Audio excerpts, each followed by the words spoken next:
Parents, welcome to घटना सूत्र। मैं हूं दृष्टि जैन और अभी हम करेंगे prelims as well as mains के करंट अफेयर्स 12 जुलाई 2025 के। आज सुबह हमने देखा था इससे रिलेटेड करंट अफेयर्स, प्रीलिम्स और मेंस के 2 टॉपिक देखे थे। अब हम करेंगे क्वेश्चंस, ठीक है।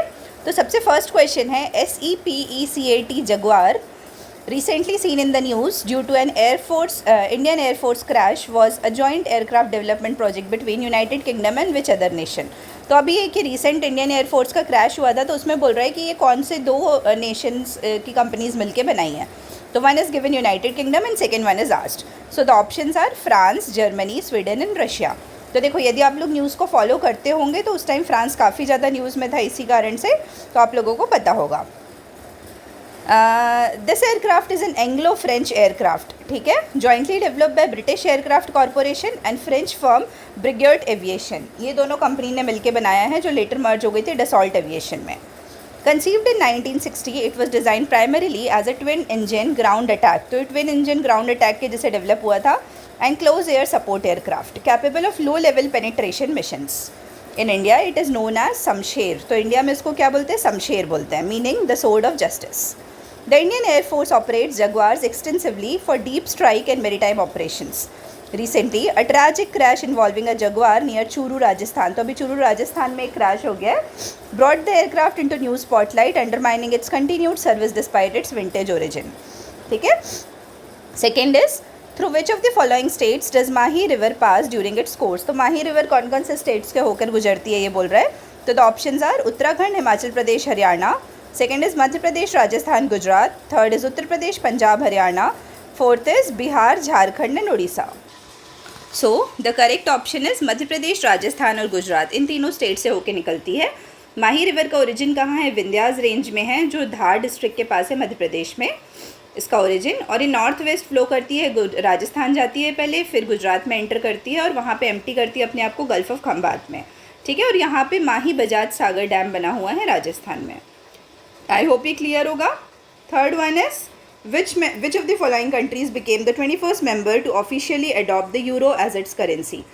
तो यूरो और कौन सी कंट्री ने अडॉप्ट किया है? तो first is Hungary, second is Poland, third is Sweden, fourth is Bulgaria. तो देखो, this is also very factual, ठीक है। और ये थोड़ा IR वाला पार्ट है, बहुत सारे लोगों को नहीं पता होता है, तो इसमें हम नॉलेज एनहेंसमेंट के लिए देख लेते हैं। तो करेक्ट आंसर इज़ बुल्गारिया। तो बुल्गारिया कहाँ है? यूरोप में एक कंट्री, इसकी लोकेशन बनी हुई है। बुल्गारिया की कैपिटल सोफिया है। और बुल्गारिया देखो ब्लैक सी को टच करती है, ये इंपॉर्टेंट है। This is the important fact about Bulgaria. तो 8 जुलाई 2025 को यूरोपियन पार्लियामेंट ने अप्रूव किया है बुल्गारिया की एंट्री इनटू यूरोजोन। तो इसलिए अब यूरो को अपनी करेंसी के जैसे मानेगी। 21st कंट्री बन गई है इस रीजन में, ठीक है। Next, what is the name of the first indigenously designed and built diving support vessel recently delivered to the Indian Navy? तो देखो, ये हमने ना ये करंट अफेयर्स कल पढ़ा था, तो ये बोल रहा है कि इंडिजीनियस डाइविंग सपोर्ट वेसल कौन सा है जो अभी इंडियन नेवी को डिलीवर किया गया है। So the options are INS Shaurya, INS Chakra, INS Nistar and INS Chakra double बार हो गया, but the correct answer is INS Nistar. इसको ध्यान रखिएगा।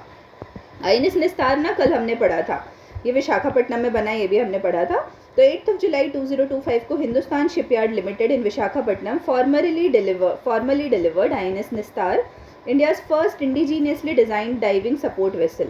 तो डाइविंग सपोर्ट वेसल है इंडिया का पहला design to the Indian navy. 9350 ton vessel capable of deep sea diving, submarine rescue, saturation diving and helicopter operations. तो इसमें ये सब चीज़ है, और ये कमीशन के लिए शेड्यूल्ड है 18 जुलाई 2025 में, ठीक है। और honourable defence minister Shri Rajnath Singh ji जाएंगे इसके जब ये कमीशन की जाएगी, ठीक है। The fifth question for prelims is, the Advanced Towed Artillery Gun System ATAGS, often seen in the news as India's artillery solution, indigenous artillery solution, was developed by which of the organization? तो बोल रहा है कि ATAGS है ना, जो advance towed artillery gun system है India का इंडिजीनियसली डेवलप्ड, वो कौन सी ऑर्गेनाइजेशन ने बनाया है? So the options are Bharat electronics limited, defence research and development organisation that is DRDO, Hindustan aeronautics limited, and the fourth is Indian space research organisation. तो देखो, सबसे पहले आर्टिलरी गन सिस्टम है ना, तो इसरो को तो कट कर देना, ठीक है। इसरो स्पेस वाले चीज़ों में काम करेगा, तो एटलीस्ट एक ऑप्शन आपका कट होगा। The correct answer is defence research and development organisation, DRDO। तो ये जो ATAGS है, ये डेवलप किया है DRDO ने in collaboration with Tata advance system and Bharat forge, ठीक है, बस इतना ही ध्यान रखना है और ये आत्मनिर्भर भारत के लिए मूव ऑन कर रहे हैं उसके लिए एक इंपॉर्टेंट स्टेप है। अब हम आते हैं इससे रिलेटेड मेंस के क्वेश्चन में, आज के एडिटोरियल से रिलेटेड। तो there are 2 questions to be discussed for mains today. तो पहले हम उसका मतलब समझेंगे, then we will move on to answer and we will discuss it in IBC format, intro, body and conclusion. So the first question is, India gave voting rights to all adults through the constitution, but making this a reality for everyone still faces challenges. What problems today stop people from voting or being included as voters? What steps can be taken to ensure more people can vote and take part in the elections? तो बोल रहे हैं कि India ने voting rights दी है हर एक adult को through the constitution, ये फर्स्ट है, लेकिन उसके बाद भी रियलिटी ये है कि बहुत सारे लोगों को काफ़ी चैलेंजेस फेस करने पड़ते हैं। So this is the first part. Second is, What problems today stop people from voting or being included as voter? तो क्या क्या इश्यूज़ है या क्या क्या इश्यूज़ वो फेस करते हैं जिससे भी वोटर्स के जैसे वो एक्ट नहीं कर पाते। Third is, what steps can be taken to ensure more people can vote and take part in the elections? तो ये सॉल्यूशन पूछ रहे हैं कि हमको क्या स्टेप्स लेने चाहिए। तो भाई देखो, ये अपन क्वेश्चन से समझ सकते हैं कि इसमें हम सबसे पहले क्या लिखेंगे, वोटिंग राइट्स और इलेक्शन कमीशन से स्टार्ट करेंगे इंट्रो वाला पार्ट। तो वही यूनिवर्सल एडल्ट सफरेज से हमने शुरू किया है, वोटिंग वाले पावर से। तो एक फंडामेंटल पिलर है डेमोक्रेसी का through it's constitution, granting every adult citizen, यहाँ पे आप लिख सकते हो अपने यहाँ कितना है, 18 ईयर्स है, 18 साल से ज़्यादा वाले, the right to vote irrespective of caste, gender, religion और literacy. This was a radical and progressive step for a newly independent nation. However, despite legal guarantees, the effective realization of voting rights remain uneven. तो अब उसकी क्या क्या reasons है, क्या क्या problems है जो प्रिवेंट करती है वोटर इंक्लूजन एंड पार्टिसिपेशन को। तो first is documentation and identification issues. ठीक है, तो many citizen specially migrant workers, homeless people and marginalised communities lack valid documents. तो क्या होता है, हमने देखा था ना कि माइग्रेशन वगैरह होता है या कभी कभी लोगों के पास डॉक्यूमेंट्स नॉर्मली भी नहीं होते, तो उससे क्या वोटर रजिस्ट्रेशन के लिए बहुत इशू होता है। सेकेंड आ गया वही वाला पॉइंट, जब स्पेशल इशू आ जाता है जैसे माइग्रेशन और अर्बनाइजेशन, तो लोग अपने गाँव को छोड़ के शहर चले जाते हैं, उस टाइम क्या होता है उनके फिर नेम्स वोटर लिस्ट में मिसिंग होते हैं, प्रोसीजरल हर्डल्स भी वो फेस करते हैं। फिर थर्ड इज जेंडर बैरियर्स। तो विमेन जो पर्टिकुलरली रूरल एरिया में है ना, उनको सोशो इकोनॉमिक रिस्ट्रिक्शंस फेस करने पड़ते हैं due to lack of awareness और मोबिलिटी कंस्ट्रेंट के कारण। ठीक है, फिर जोग्राफिकल चैलेंजेस क्या होते हैं कि बहुत सारे नॉर्थ ईस्ट इंडिया में जो इंटीरियर वाले पार्ट्स है, सेंट्रल इंडिया में कुछ बुंदेलखंड रीजन में कुछ ऐसे पार्ट्स है जहाँ पे लॉजिस्टिकल ऑब्स्टेकल्स हो जाता है इलेक्शंस कंडक्ट कराने के टाइम। जैसे आप नक्सलिज्म वाला एरिया भी देख लोगे ना, तो वहाँ पे भी काफ़ी इशू आता है। फिर डिसेबिलिटी एंड एक्सेसिबिलिटी, तो जो बूढ़े लोग हो जाते हैं, person with disability and elderly, तो डिसेबिलिटी वाले एक प्लस एल्डरली एक, often encounter inaccessible polling station. तो देखो अभी ना इसलिए अच्छे स्टेप ले रहा है, ग्रेटर देन 80 के लिए होम वोटिंग की फैसिलिटी उन्होंने स्टार्ट कर दी है। ठीक है, तो उसमें इशू आता है। फिर next is voter apathy and mistrust. तो वोटर्स को ना बहुत ज़्यादा एपेथी है कि मतलब आप इलेक्शन करते हो, रिजल्ट आता है, उसके बाद भी सरकार काम नहीं करती है, तो इसलिए फिर उनके अंदर बहुत ज़्यादा मिसट्रस्ट आ गया है। अब इसके लिए क्या वे फॉरवर्ड है, जो हमारा थर्ड पार्ट था कि हमको रजिस्ट्रेशन प्रोसेस को सिंप्लीफाई करना है। तो देखो इसको ना इशू को उससे लिंक किया करो सॉल्यूशन से, कि हम क्या इशू बता रहे हैं और क्या सॉल्यूशन दे रहे हैं। तो हमको ऑटोमेटिक वोटर रजिस्ट्रेशन स्टार्ट करना है। फिर पोर्टेबल वोटिंग राइट्स देना है कि जैसे जब कोई एक जगह से दूसरी जगह जा रहा है तो उसको वोटिंग राइट्स वहाँ भी मिल सके। पोस्टल बैलेट्स इन्हांस करने हैं specifically for migrants, workers and senior citizens. किसी जगह में ECI ने किया था अभी। फिर इंक्लूसिव इंफ्रास्ट्रक्चर की बात करते हैं तो डिसेबिलिटी वाले लोगों के लिए भी ऐसा इंफ्रास्ट्रक्चर बनाना, जैसे रैम्स बना सकते हो, साइन लैंग्वेज बना सकते हैं। जैसे अभी ECI ने ब्रेल एनेबल्ड उसके लिए आए थे, ब्रेल के लिए, Braille enabled voter ID cards के लिए, तो वो एक काफ़ी अच्छा स्टेप है। फिर टारगेटेड अवेयरनेस कैंपेन्स करना चाहिए जिससे कि बिल्ड ट्रस्ट हो सके और अवेयरनेस आ सके। फिर एनहांस्ड मॉनिटरिंग, तो मॉनिटरिंग को एनहांस करना है जिससे कि कोई भी इंटिमिडेशन ना हो और अनफेयर प्रैक्टिसेस ना हो और वोटर्स डिस्करेज ना हो सेंसिटिव एरियाज़ में। ठीक है, फिर टेक्नोलॉजिकल इनोवेशन की बात करते हैं तो use mobile apps and SMS services to help citizens check enrolment status. तो लोगों को ऐसा मोबाइल ऐप वगैरह प्रोवाइड करो जिससे कि एनरोलमेंट स्टेटस और पोलिंग स्टेशन लोग ईजिली लोकेट कर सकें। ठीक है, तो हमने दोनों चीज़ देख ली, इंट्रो देख लिया, बॉडी देख लिया। अब हम आते हैं कंक्लूजन की तरफ। While India has constitutionally guaranteed the right to vote to every adult citizen, तो अभी इंडिया ने क्या किया है, हर एक एडल्ट सिटीजन को राइट टू वोट दिया है। Bridging the gap between law and practice remains an urgent priority. हमने राइट तो दे दिया है, बट उसके लॉ और प्रॉपर इम्प्लीमेंटेशन में कितना फ़र्क है वो भी हमने देखा, तो उसको थोड़ा टाइम लगेगा और वो हमारे लिए एक प्रायोरिटी है। ठीक है, तो आई होप ये क्लियर होगा ये वाला क्वेश्चन। अब हम आते हैं नेक्स्ट क्वेश्चन की तरफ। So the second question for today is, why is India's ageing infrastructure unsafe due to poor maintenance and rare audits. तो बोल रहा है कि इंडिया का जो एजिंग इंफ्रास्ट्रक्चर है वो अनसेफ क्यों है, पुअर मेंटेनेंस और रेयर ऑडिट्स के कारण। ठीक है, ये फर्स्ट पार्ट है क्वेश्चन का। ये पार्ट समझ आया ना, इंफ्रास्ट्रक्चर के बारे में बात हो रही है। Second is why is a national audit needed. तो नेशनल ऑडिट क्यों ज़रूरी है and what reforms can improve safety. This is the second part of the question.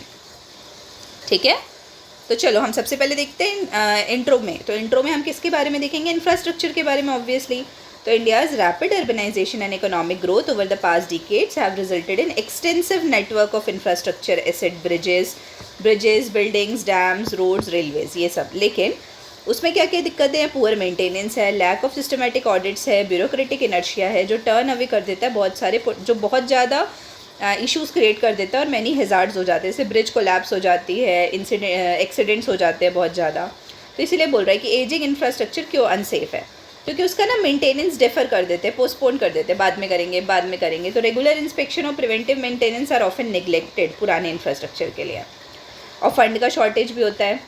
फिर सेकेंड है ओवरलोडिंग एंड स्ट्रेस। तो वो इतने दिन से चल रहा है ना, तो उसमें ओवरलोडिंग और स्ट्रेस भी काफ़ी ज़्यादा हो जाता है, तो उसकी धीरे धीरे कैपेसिटी कम होने लगती है। फिर फ्रेगमेंटेड रिस्पॉन्सिबिलिटी, अभी अपने यहाँ क्या देखा गया, हम एक की रिस्पॉन्सिबिलिटी दूसरे पे डाल देते हैं, तो कोई रिस्पॉन्सिबिलिटी लेता ही नहीं है, उसका मैनेजमेंट नहीं हो पाता। हमारे पास lack of data and records ही नहीं है, जैसे स्पेसिफिकली आप डैम्स के केस में देखो। फिर उसके बाद रेयर टेक्निकल ऑडिट्स। तो स्ट्रक्चरल ऑडिट्स जो कंडक्ट होते हैं वो बहुत कम होते हैं, मेनली आफ्टर कोई एक्सीडेंट हो जाता है तभी होते हैं, instead of being routine and preventive. फिर नीड फॉर नेशनल ऑडिट। तो नेशनल ऑडिट के लिए में क्या होता है कि रिस्क आइडेंटिफिकेशन, एक नेशनल ऑडिट होता है जो पिन पॉइंट करता है वल्नरेबल स्ट्रक्चर्स को नीडिंग अर्जेंट अटेंशन। फिर आप प्रायोरिटाइज कर सकते हो रिसोर्सेज को, मतलब नेशनल ऑडिट इसलिए चाहिए कि जिससे प्रायोरिटाइजेशन हो सके रिसोर्सेज का, डाटा ड्रिवन पॉलिसी मेकिंग हो सके और पब्लिक सेफ्टी के लिए एश्योरेंस मिल सके कि ये चीज़ सही से हो रही है। अब इसके लिए हम सजेशंस क्या देंगे वे फॉरवर्ड में, कि हमको मैंडेटरी पीरियोडिक ऑडिट्स करना है, जिससे लॉज आप सही तरीके से इनैक्ट कर सको, जो टाइम बाउंड हो, पीरियोडिक सेफ्टी ऑडिट्स हो जिसमें, और क्रिटिकल इंफ्रास्ट्रक्चर में एक्रीडिएटेड इंजीनियरिंग बॉडीज से आप उसका वेरिफिकेशन करवा सको। सेकेंड है कि आप सेंट्रलाइज डिजिटल डाटाबेस बनाओ, जिसमें नेशनल इंफ्रास्ट्रक्चर हेल्थ रजिस्ट्री की जैसे एग्जाम्पल है, उसमें आप एज, कंडीशन, इंस्पेक्शन वगैरह लिखो इंफ्रास्ट्रक्चर से रिलेटेड। ठीक है, फिर डेडिकेटेड फंडिंग, आपको इंफ्रास्ट्रक्चर रिहैबिलिटेशन फंड बनाना चाहिए, जिसमें प्रॉपर सिर्फ रिहैबिलिटेशन के लिए और रिपेयर्स के लिए पैसे आएँ। कैपेसिटी बिल्डिंग करना है, जिसमें आप इंजीनियर्स को ट्रेन कर सको, local bodies, modern assessment technology, drone, sensor और नॉन डिस्ट्रक्टिव टेक्नोलॉजी टेस्टिंग में।